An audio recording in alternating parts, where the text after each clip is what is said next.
कामधाम में लगने का वक्त हो गया। घर के पीछे उसका पोखर था, छोटी सी तलैया। चम्हार था, गांव में उसे कोई पानी भरने न दे तो अपनी ही तलैया से अपना गुजारा करता था। देख के उसकी आंखें ठगी रह गईं। बेमौसम कमल का फूल खिला। उसने अपनी पत्नी को पुकारा, सुन, ये क्या हुआ? ये कभी नहीं हुआ, मेरी जिंदगी हो गई। ये कोई मौसम है, ये कोई समय है? कली भी ना थी रात तक और सुबह इतना बड़ा फूल खिला। इतना बड़ा फूल कि कभी खिला नहीं देखा। ये कैसे हुआ? उसकी पत्नी ने कहा, हो ना हो बुद्ध पास से गुजरे होंगे, क्योंकि मैंने सुना है जब बुद्ध गुजरते हैं तो असमय फूल खिल जाते हैं। सुदास हंसने लगा। उसने कहा कि पागल, यहां कहां बुद्ध गुजरेंगे? इस चम्हार के झोपड़े के पास से कहां बुद्ध गुजरेंगे? उसने आसपास खबर की, पता चला कि यह सच है। सांझ ही बुद्ध का आगमन हुआ है, वो इसी रास्ते से गुजरे और आगे जाके एक अमराई में रुके। तो सुदास ने कहा कि फिर क्या करूं इस फूल का? ये तो बड़ा शुभ अवसर है। इस फूल को तोड़कर मैं सम्राट को बेच दूं, 150 रुपए जरूर इनाम में मिल जाएंगे, क्योंकि असमय का कमल। तो वो फूल को तोड़ के राजमहल की तरफ जाता था। चकित हुआ, राजा का रथ ही आ रहा था। अभी सूरज उग रहा था और राजा का रथ, स्वर्ण रथ, सूरज में यूं चमक रहा था जैसे दूसरा सूरज उग रहा हो। वो ठिठक के राह पर ही खड़ा हो गया। माजरा क्या है? रात इस गरीब के झोपड़े के सामने से बुद्ध गुजरे, सुबह सम्राट का स्वर्ण रथ आ रहा। इस रास्ते पे कभी आया ही नहीं। ये चम्हारों की बस्ती, यहां सम्राट आए किस लिए? ठिठक के खड़ा हो गया। हिम्मत ही ना पड़ी कहने की कि मैं फूल लेकर राजमहल की तरफ आ रहा था, लेकिन रथ खुद ही रुका। सम्राट ने सारथी को कहा, रुको, इस सुदास को बुलाओ। सुदास सम्राट के जूते बनाता था। सुदास का नाम सम्राट को मालूम था। सुदास डरते हुए गया और कहा कि फूल लेके आपकी तरफ ही आ रहा था। असमय का फूल है, मैंने सोचा किसको भेंट करूं, आपके ही योग्य। सम्राट ने कहा, मांग, क्या मांगता है?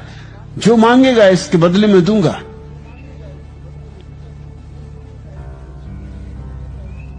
सुदास ने कहा कि जो आप दे देंगे। नहीं, सम्राट ने कहा, तू मांग, क्योंकि ये फूल मैं बुद्ध को चढ़ाने ले जाऊंगा। तू जो मांगेगा दूंगा।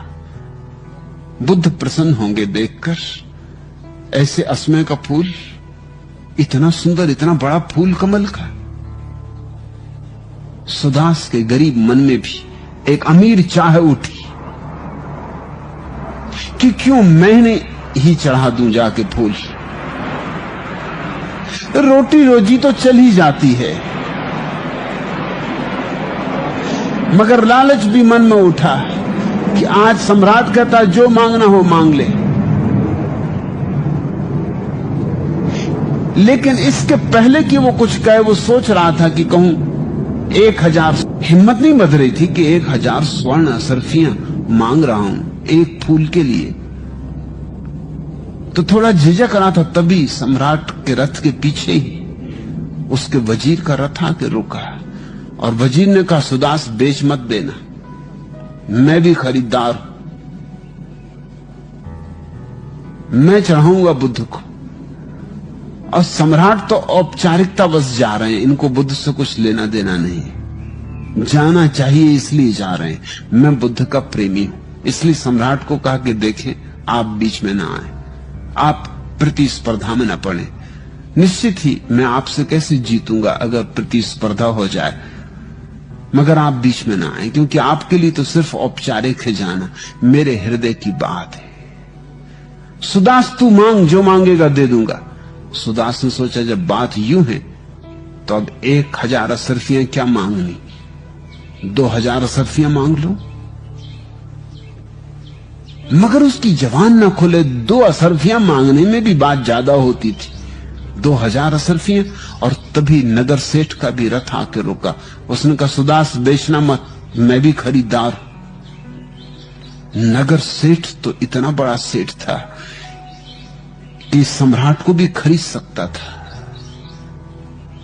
सम्राट को जब जरूरत पड़ती थी तो उससे ही उधार मांगता था। और इस अकेले सम्राट को नहीं, आसपास के और बड़े सम्राट भी इस नगर सेठ से धन उधार लेते थे। कहते थे इस नगर सेठ के पास धन तौला जाता था, गिना नहीं जाता था, क्योंकि गिनने की फुर्सत किसको थी। तो फावड़े से भर भर के टोकरियों में असरफियां गिनी जाती थी कि कितनी टोकरियां, कौन गिने एक एक दो दो, ऐसी गिनती करने की फुर्सत किसको थी।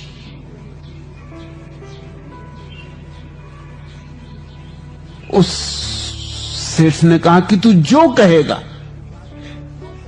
लाख असरफियां मांगना हो, लाख असरफियां मांग, लेकिन फूल मैं चढ़ाऊंगा।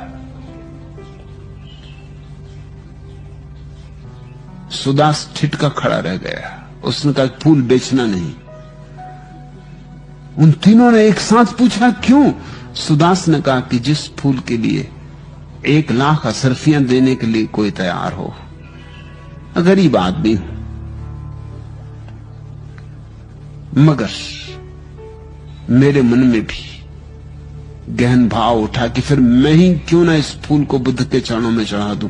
जरूर उन चरणों में चढ़ाने का मजा लाख असरफियों से ज्यादा होगा। नहीं तो तुम 1 असरफी ना देते नगर सेठ से। उसने कहा मुझे लाख असरफियां दे रहे हो, सम्राट राजी है, वजीर राजी, तुम राजी हो, और मुझे ऐसा लगता है अगर गांव में जाऊं तो और भी लोग राजी हो जाएंगे। मुझे इसके जितने दाम चाहिए उतने मिल सकते, लेकिन अब बेचना ही नहीं। नगर सेठ ने कहा 2 लाख असरफियां देता हूं, तू जो मांग, मुंह मांगा। उसने कहा बेचना ही नहीं। सुदास गरीब है मगर इतना गरीब नहीं, चमार है, काम तो चल ही जाता है मुझ गरीब का, जूते सीने से ही। ये मौका मैं नहीं छोड़ूंगा, ये फूल मैं ही चढ़ाऊंगा। और सुदास ने वो जाके फूल बुद्ध के चरणों में स्वयं चढ़ाया। और बुद्ध ने उस सुबह अपने प्रवचन में कहा कि सुदास ने आज इतना कमाया है जितना कि सदियों में सम्राट नहीं कमा सकते। पूछो इस सम्राट से, पूछो इस वजीर से, पूछो इस नगर सेठ से, आज इन सबको हरा दिया सुदास ने। आज इस शूद्र ने अपने को परम श्रेष्ठ सिद्ध कर दिया। आज लात मार दी धन पर। आज इसका अपरिग्रही रूप प्रकट हुआ है। ये धन्यभागी है। और सुदास पर ऐसी वर्षा हुई उस दिन अमृत की कि फिर लौटा नहीं। उसने कहा अब जाना क्या, जब फूल चढ़ाने से इतना मिला तो अपने को भी चढ़ाता हूं। सुदास भिक्षु हो गया, फूल ही नहीं चढ़ा, खुद भी चढ़ गया। यूं कहानियां हैं कि असमय बुद्ध के पास से गुजरने से फूल खिल जाते। ऐसा होता हो न होता हो नहीं सकता ऐतिहासिक अर्थों में, क्योंकि समय कोई नियम नहीं बदलता।